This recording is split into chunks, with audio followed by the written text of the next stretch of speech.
Hello and welcome to Castle's Corner. I am Coach Castle, and today we'll be going over a little bit of the biomechanics of the abdominals and why most of the ab exercises you see are very wrong. In particular, I'll be discussing the lifting of the legs today, or any form of abdominal movement which requires you to raise your legs, and why they don't actually train your abs. So without any further ado, let's go ahead and get into it.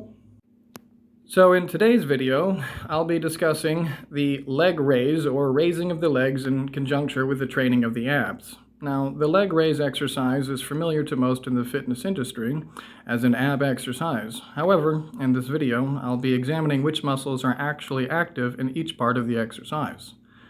First, let's see which muscles actually support the body. The main stabilizer will be the latissimus dorsi, which pulls the vertebrae up and from the other side. Assistance is, of course, given by the pectoralis major, which pulls the ribs upwards. But which muscles really raise the legs? Are they actually the abdominal muscles? Here we can see the main muscle that flexes the hip. The isopsoas muscle, it connects the spine in the femur and therefore it pulls the legs up, not the abdominals. You can clearly see here. The rectus femoris and the sartorius also assist in this movement slightly. These muscles flex the hip from one side, and also, in addition, they pull the pelvis from the other side, stabilizing it. In this view, you can see how the hip flexors pull the pelvis and create an anterior pelvic tilt.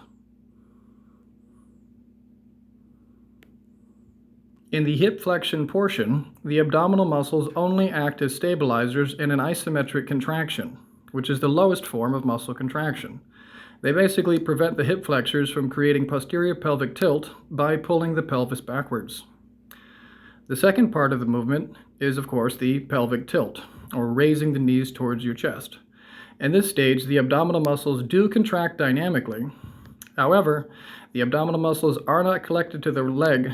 This is not an optimum resistance curve, and it will, of course, require momentum to do so.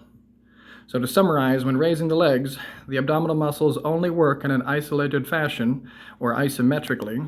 They do not raise the leg, and in the second stage of the pelvic tilt, the abdominal muscles do work. However, pretty much you must use momentum to do it. It's not effective. Hey guys, so I hope that cleared up some things, but again, I do want to go over just briefly that this is not just about lifting your knees, it's not just leg raises, it's not just these exercises.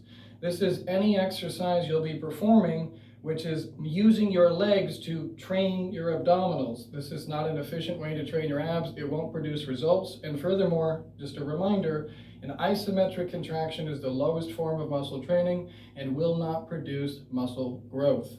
That's it for today, guys. I hope this video helps. If it does, please remember to like, share, comment, and subscribe to this channel so you can keep getting the actual truth about exercise, nutrition, exercise physiology, science, respiratory, supplements, you name it. That's what I'm here for, guys. Everybody, have a great day. Stay on your grind.